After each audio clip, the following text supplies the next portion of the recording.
Jadi sekarang, hai kamu orang-orang kaya, menangislah dan merataplah atas sengsara yang akan menimpa kamu. Kekayaanmu sudah busuk, dan pakaianmu telah dimakan ngengat. Emas dan perakmu sudah berkarat, dan karatnya akan menjadi kesaksian terhadap kamu, dan akan memakan dagingmu seperti api. Kamu telah mengumpulkan harta pada hari-hari yang sedang berakhir.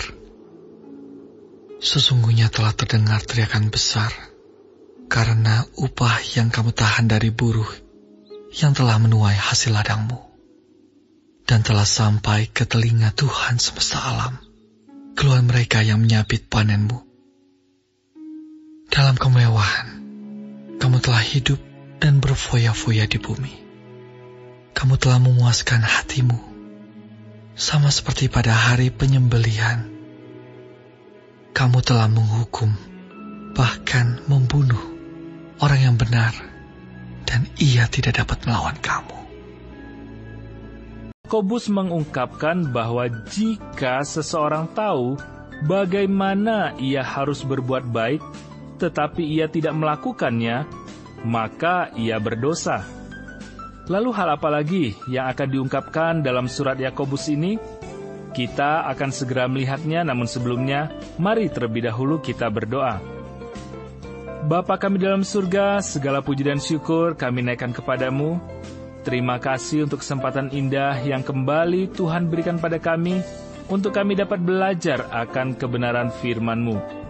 Berikanlah hikmat dan kemampuan bagi kami, untuk kami dapat mengerti dan memahami bagian ini ya Tuhan, dan ampunilah dosa serta kesalahan kami, sehingga itu tidak jadi menghalang bagi kami, di dalam kami memahami apa yang Tuhan inginkan untuk kami lakukan dalam setiap langkah kehidupan kami sebagai orang yang percaya kepadamu. Terima kasih Bapa, kami mau menyerahkan waktu yang ada depan kami ini sepenuhnya dalam pimpinan dan kasih Tuhan. Di dalam nama Tuhan Yesus kami sudah berdoa dan mengucap syukur. Amin. Saudara, kini pembahasan kita telah memasuki kitab Yakobus pasal yang kelima. Dunia Roma pada zaman Yakobus tidak sama dengan dunia modern. Gaya hidupnya itu sama sekali berbeda. Pada zaman Yakobus tidak ada kelas menengah. Yang kaya akan menjadi sangat kaya, sementara yang miskin itu akan sangat miskin. Sebagian besar orang Kristen zaman itu berada dari kelas miskin dan juga budak. Saudaraku, untuk mempelajari bagian ini, kita harus memahami bahwa Yakobus tidak mengutuk kekayaan. Kekayaan itu sendiri tidak melanggar susila. Sebenarnya Alkitab tidak mengutuk uang. Banyak orang yang beranggapan bahwa uang itu sesuatu yang najis, dan mereka bahkan sering menyebutnya sebagai uang haram. Namun kitab suci itu tidak menyatakan demikian. Kitab suci hanya mengatakan akar segala kejahatan ialah cinta uang. Anda dapat melihat dalam surat 1 Timotius 6 ayat yang ke-10. Sehingga sebenarnya masalahnya bukan pada uangnya, tapi masalahnya terletak di hati kita. Akar segala kejahatan adalah cinta uang. Saudara, Yakobus tidak menyalahkan orang hanya karena mereka kaya, tetapi karena hubungan mereka dengan kekayaanlah yang keliru. Yakobus begitu prihatin terhadap cara semua orang mencari uang, dan juga prihatin terhadap apa yang mereka lakukan dengan uang setelah mereka mendapatkannya. Saudaraku yang dikasihi oleh Tuhan, Tuhan Yesus Kristus mengatakan banyak hal tentang uang dan juga kekayaan. Dia memberikan perumpamaan yang menurut saya membantu pemahaman kita terhadap perkataan Yakobus. Dalam Injil Lukas 16 ayat 19-31, di situ terdapat cerita tentang orang miskin, pengemis bernama Lazarus, dan juga orang kaya. Perumpamaan ini berkaitan dengan cara orang kaya mengeluarkan uangnya. Dia benar-benar akan menghamburkannya. Dan menariknya, sang pengemis yang bernama Lazarus ini berbaring di dekat pintu rumah orang kaya itu. Lalu mungkin yang menjadi pertanyaan kita adalah, siapa yang menempatkannya di sana? Saya secara pribadi tidak tahu. Tetapi bagaimanapun menurut saya orang kaya itu bertanggung jawab kepada orang miskin ini. Dikatakan bahwa orang kaya itu membiarkan pengemis itu mengambil remah-remah yang jatuh di mejanya. Saya berani bertaruh kalau orang kaya ini mengurangi remah-remah itu dari pajak penghasilannya. Meski demikian, kita tahu kalau anjing menjilati luka-luka pengemis itu saat orang kaya itu bersukacita dalam kemewahan. Orang ini kaya supaya dia bertanggung jawab atas kondisi pengemis. Pasti ada yang bertanya, apa yang membuat Anda berpikir demikian? Saudaraku, di mana kedua orang itu berada setelah mereka mati? Dikatakan Lazarus berada di pangkuan Abraham, sementara orang kaya itu masuk neraka. Inilah yang menunjukkan bagaimana Allah menghakimi kehidupan kedua orang ini. Saudaraku, dalam Injil Lukas pasal yang ke-12, Tuhan Yesus memberikan perumpamaan kedua tentang orang kaya. Dialah yang dikatakan membangun lumbung-lumbung yang lebih besar. Akhirnya dia berencana untuk membangunnya lebih besar lagi. Akan tetapi dikatakan dia tidak pernah membangunnya karena dia sudah mati. Tuhan Yesus Kristus itu tidak pernah menyalahkan pria itu karena dia kaya. Jika dia menyatakannya, berarti faktanya memang demikian. Dari penampilan luar bisa dilihat kalau dia sebenarnya adalah orang baik dan warga negara yang jujur. Tetapi ternyata dia menimbun uangnya. Dia ingin menjadikannya sebagai satu persediaan di masa tuanya, dan dia sama sekali tidak berpikir tentang kekekalan. Karena itu Tuhan Yesus menyebut dia sebagai orang yang bodoh. Sebenarnya dia lebih dari sekedar tamak, dia juga egois. Dia menimbun uangnya itu untuk dirinya sendiri, dan menurut saya itu merupakan bentuk dari pemberhalaan. Dalam firman Tuhan dinyatakan bahwa ketamakan adalah pemberhalaan, penyembahan segala hal. Tetapi keegoisan artinya adalah Anda mengagungkan diri sendiri. Saudaraku, dewasa ini banyak sekali dijumpai hal semacam ini. Bahkan diajarkan sebagai nilai Kristen. Dikatakan bahwa kita harus menghormati diri sendiri dan yakin terhadap diri sendiri. Tetapi Tuhan Yesus berkata dalam Yohanes 15 ayat 5, "Di luar aku, kamu tidak dapat berbuat apa-apa." Saudaraku yang dikasihi oleh Tuhan, Tuhan Yesus memberikan perumpamaan ketiga berkaitan dengan kekayaan. Perumpamaan ini tentang pelayan yang tidak adil, yang darinya kita mendapat pelajaran tentang penggunaan uang secara bijak oleh orang Kristen. Allah meminta manusia bertanggung jawab tidak hanya atas caranya mendapatkan uang, tetapi juga bagaimana dia membelanjakannya. Mengapa Yakobus berubah dari perkataannya kepada orang saleh kepada orang yang tidak bertuhan? Kenyataannya dia tidak pernah berubah. Dia masih tetap berbicara kepada orang saleh. Bagaimana bisa dikatakan demikian? Padahal kenyataannya dia berbicara kepada orang kaya.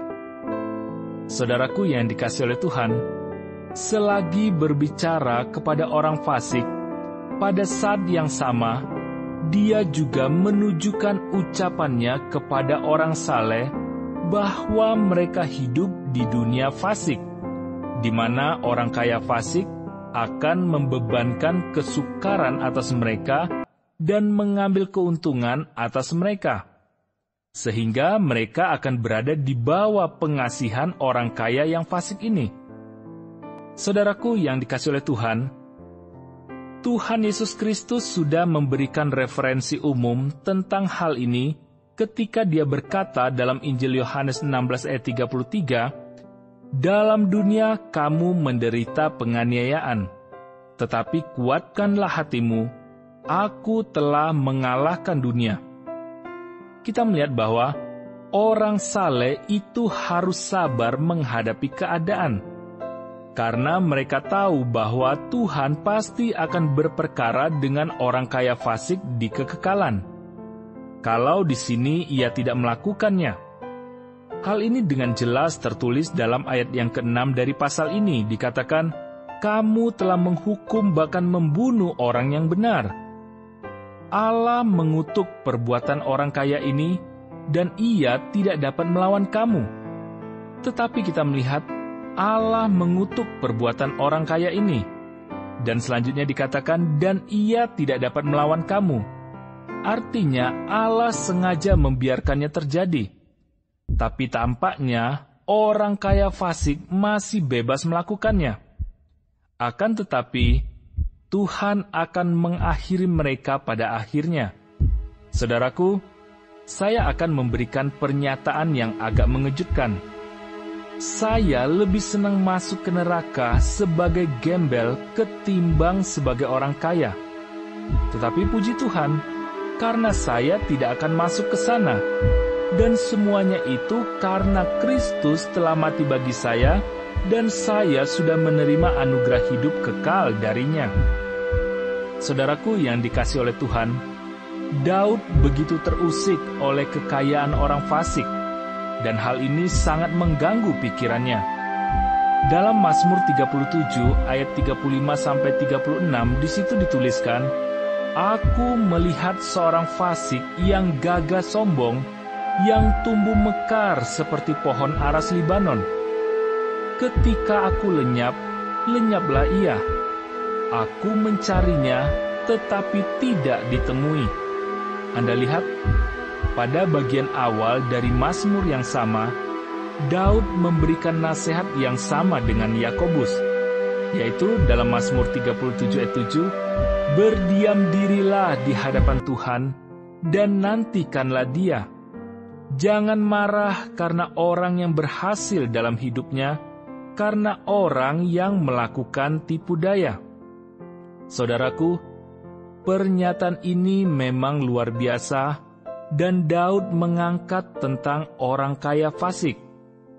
Daud sangat terusik oleh hal-hal semacam ini, sampai akhirnya dia masuk ke bait suci dan mengetahui bahwa sesuai waktunya Allah akan berperkara dengan mereka. Mari sekarang kita masuk dalam ayat-ayat dari kitab Yakobus pasal yang ke-5 ini.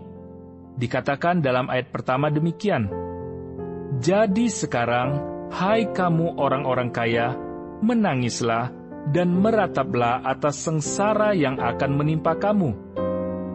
Saudaraku yang dikasihi oleh Tuhan, apakah Yakobus membahas tentang orang kaya pada zamannya, ataukah di masa yang mendatang? Yakobus tentu memberikan peringatan kepada orang kaya pada zamannya, yang sekaligus berlaku bagi zaman apapun, dan tentu saja zaman kita termasuk di sana. Kita tahu bahwa Yakobus menulis surat kiriman ini di antara tahun 45 sampai 50 Masehi. Banyak kalangan yang menyebut tahun 60 Masehi. Terlepas kapan tahunnya, tetapi yang jelas kehancuran Yerusalem itu terjadi tidak lama setelahnya.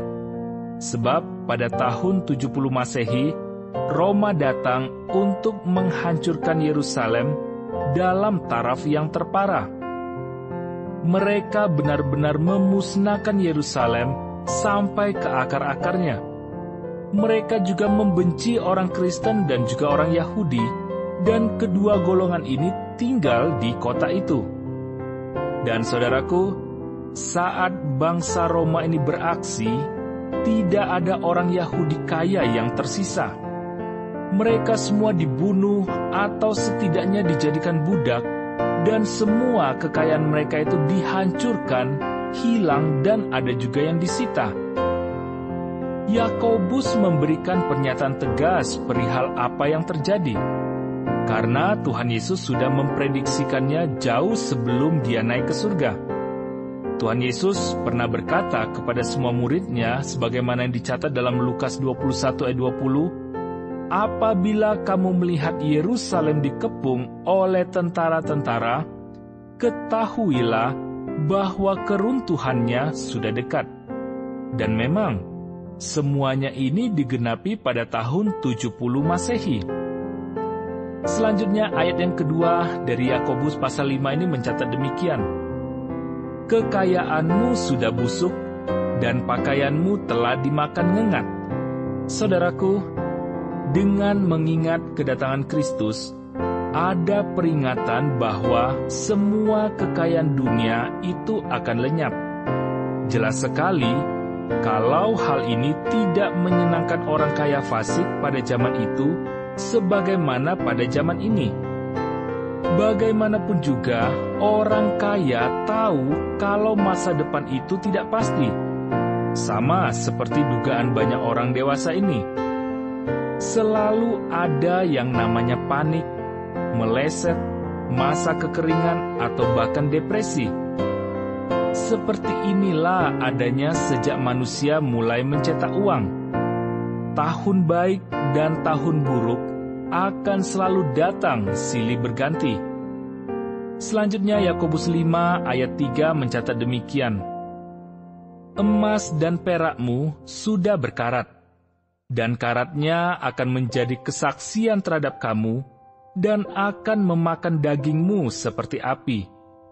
Kamu telah mengumpulkan harta pada hari-hari yang sedang berakhir."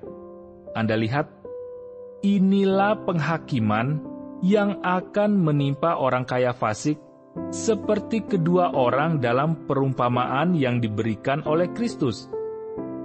Kematian akan menimpa mereka berdua, dan kematian pasti akan memisahkan orang kaya dari uangnya.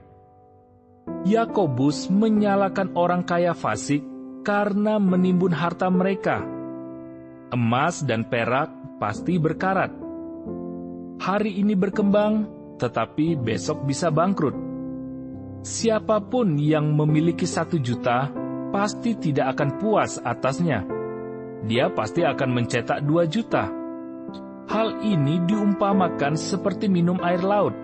Semakin banyak Anda minum, maka semakin haus rasanya. Orang kaya pun tidak akan henti-hentinya mencetak atau mencari uang. Tetapi sayangnya, itu tetap saja tidak pernah membuat mereka berbahagia.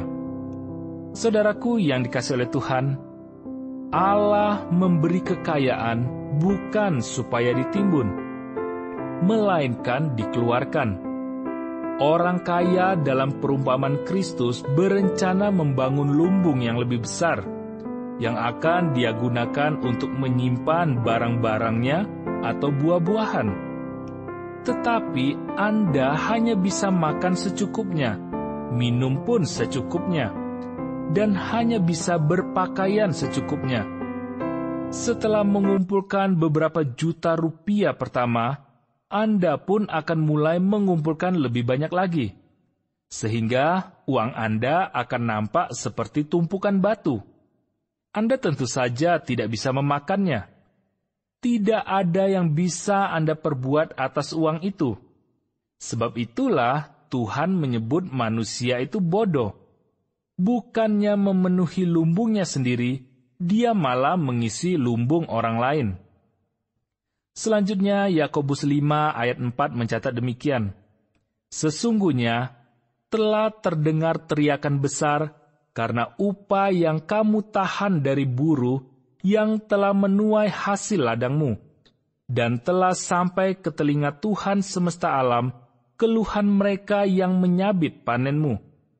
Saudaraku yang dikasihi oleh Tuhan, Yakobus menyalahkan orang kaya fasik tidak hanya karena menimbun uang, tetapi karena pengelolaannya secara keliru. Mereka merampas dari orang miskin supaya bisa kaya.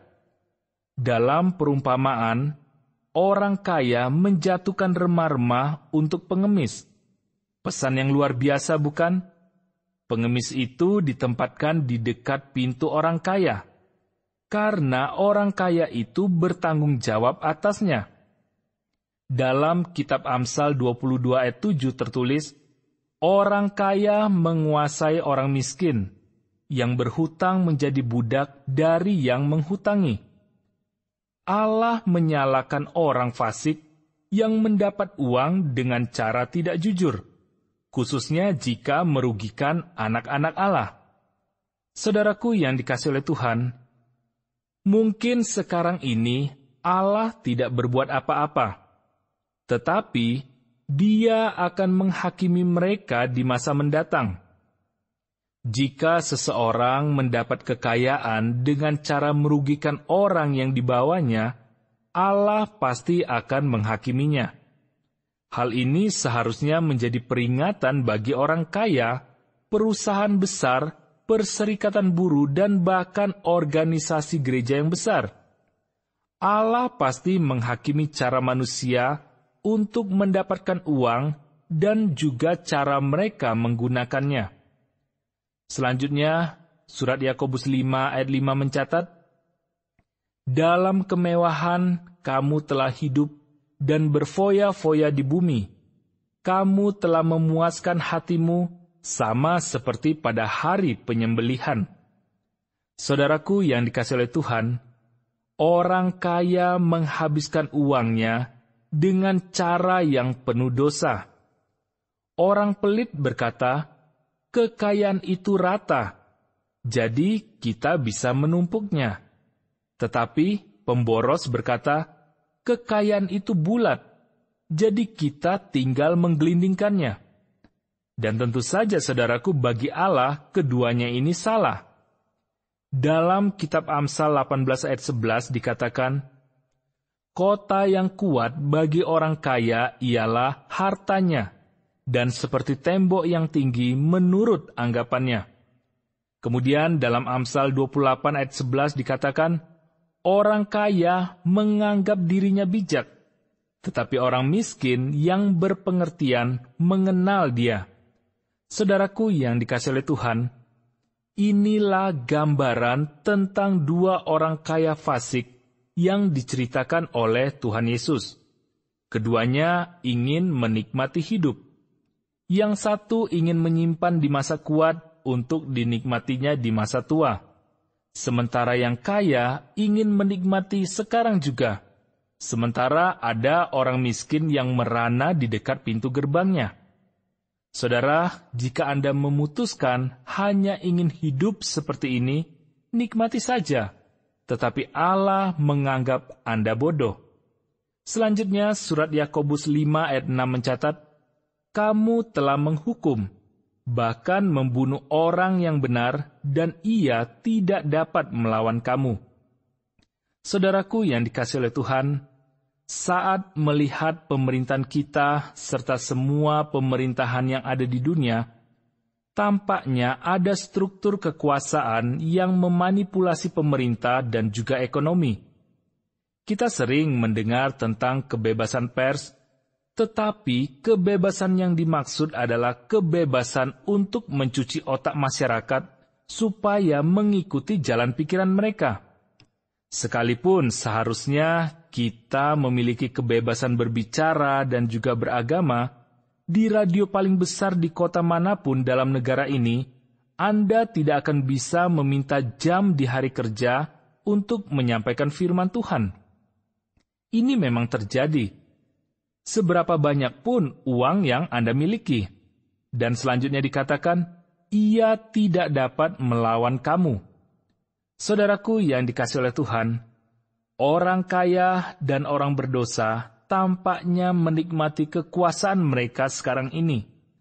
Hal ini sempat mengusik pikiran Daud. Karena itu dia berkata, mereka menyebar seperti pohon hijau yang terus-menerus tumbuh dengan subur. Saudara, jika saya melakukan kekeliruan, saya pasti dihukum karenanya. Allah akan membawa saya ke gudang. Tetapi Raja Babel terus saja berjaya tanpa ada yang bisa menghentikannya. Sebenarnya itulah penghakiman Allah atas orang fasik. Dia tidak menghakimi mereka sekarang ini. Tetapi akhir yang mereka terima nanti akan sangat buruk. Kekayaan sama sekali tidak mendatangkan kebahagiaan bagi manusia. Di sini ada pelajaran bagi orang kaya Kristen. Lalu yang menjadi pertanyaan, seberapa besar rekening Anda? Dan jika Yesus datang sekarang, maukah Anda menunjukkan tabungan Anda kepadanya? Dia pasti melakukannya suatu saat nanti. Lalu bagaimana cara Anda memanfaatkan kekayaan Anda? Saudaraku, dalam kitab Amsal 30 ayat 8 dikatakan, "Jangan berikan kepadaku kemiskinan atau kekayaan. Biarkanlah aku menikmati makanan yang menjadi bagianku." Saudaraku, saya sangat bersyukur karena saya tidak diberi kekayaan oleh Tuhan dan juga tidak diberi kemiskinan. Karena kalau saya kaya, mungkin saya akan melupakan Tuhan. Dan sebaliknya, kalau saya terlalu miskin, mungkin saya akan memalukan nama Tuhan dengan saya melakukan kejahatan.